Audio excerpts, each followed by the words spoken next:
Good evening, campers, it's me, Kieran, and today we are going to talk about My Friends by Hisham Matar, Libyan friend. And the Libyan friend we're going to spend a lot of time with is Khalid. In fact, he's just dropped off his mate, Hisham, at the train station because he's going to live a new life in California. Middle-aged and seemingly with nothing else to do with the day, Khalid decides to walk through London. Meandering the English streets outside of King's Cross, begins to reflect. No, he doesn't actually do that. He doesn't do a lot of reflecting, Khalid. I wouldn't say he reminisces. In fact, he recalls the moment of why he's ended up in London for so many decades. Khalid, who was born in Benghazi, Libya, a place that Hillary Clinton knows a lot about, was captivated one day listening to the radio, a BBC radio station, where Hisham, who Khalid is going to make friends with in London, has written a piece about a cat who licks a man's toe, begins devouring the man until they protest. Khalid, at the age of 14, upon listening to the story, is somewhat captivated by the absurdity, by the morbidity, and by the graphic nature of this short story that has been played across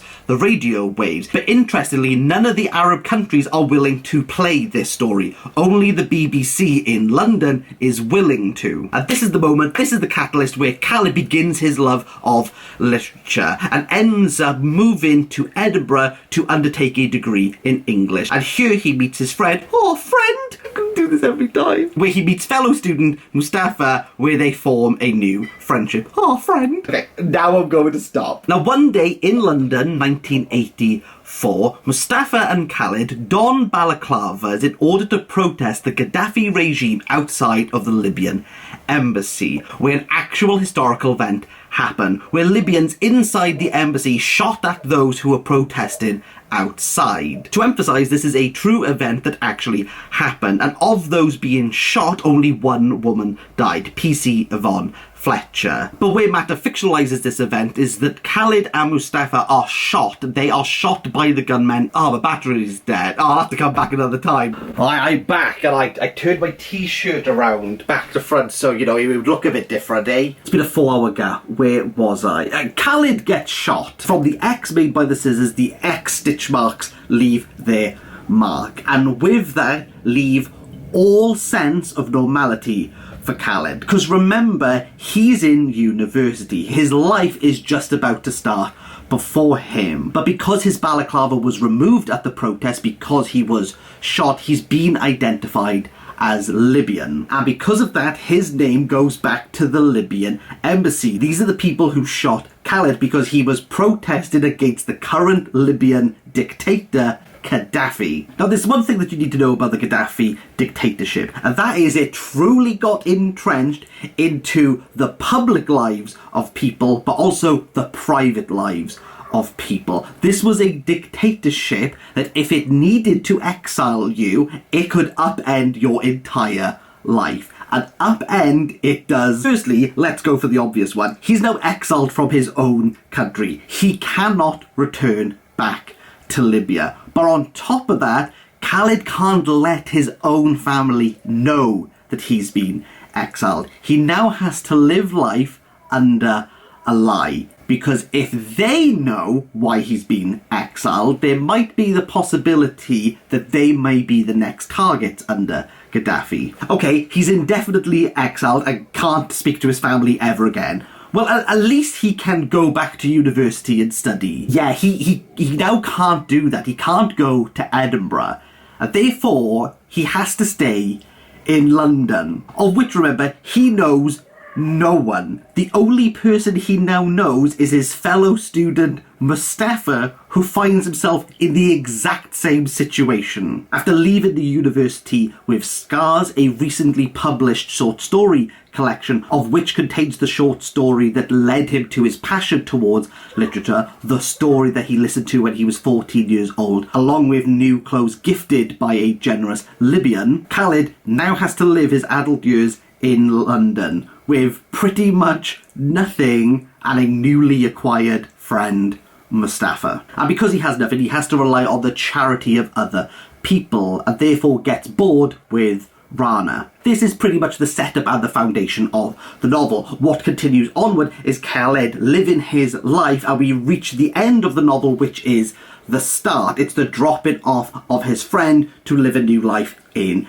California, all while realising that Khaled is never going to leave London. And it's not as if he can't leave London. His two friends, Mustafa and Hossam, end up going back to Libya during the Arab Spring to be part of the militia to bring down the dictatorship. I do want to emphasise, it's not as if Matar hasn't thought of the possibility that maybe Khaled could protest in the safety of London. Like, he could do that now that he's exiled. However, another historical event happens. You know the radio for BBC who told that story? He ends up being killed. And so definitely that's not an option for Khaled. Here, he must stay in London. He must live his little life with his two forced upon him friends and live out his life in paralysis in London.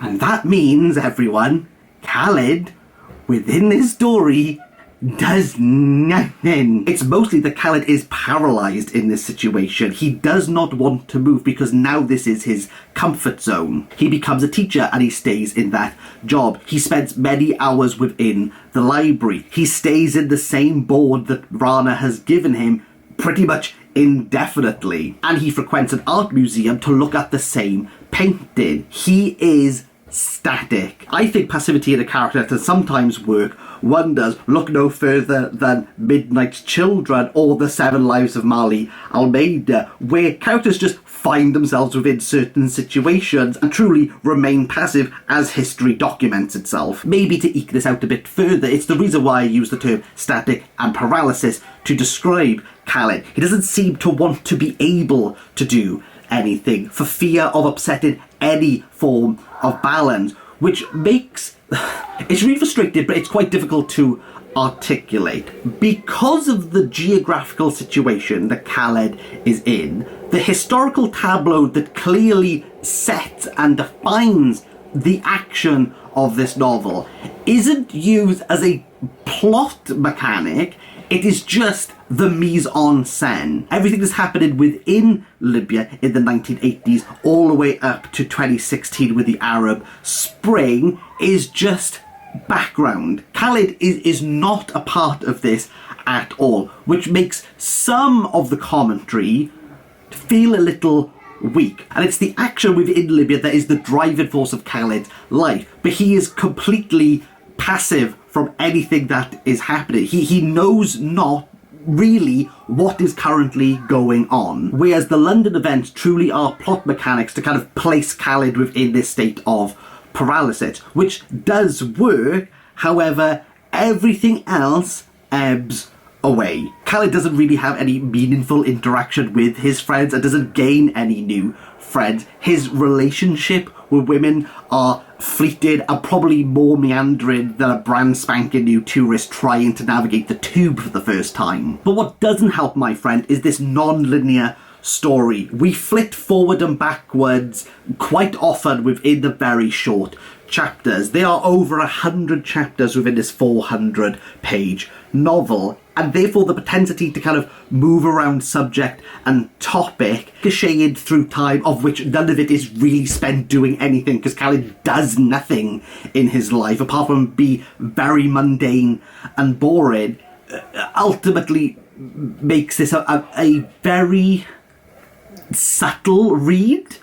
But maybe it's too subtle. And while there's definitely decent discussion about exile, this does end up turning into a who's who of which writer has ended up in London because they were exiled from their country. Not really going to learn anything about Gaddafi's dictatorship within Libya, anything really about Libya and the Arab Spring, because the book's not really about that. It's more about exile. So while Matar's using a specific, it's more universal, and because of that I feel as though some of this becomes a little bit watered down. I suppose you could surmise my entire take on this book as I understand what Matar is doing. Matar articulates it very well and clearly to the reader. However, the execution is flawed because Khaled does not action anything. And bear in mind, this is a guy who's read a lot of Knausgard. I can put up with a lot of boring, a lot of subtlety, a lot of mundanity. It's the structure of this novel that turns this into what could be a head scratcher for some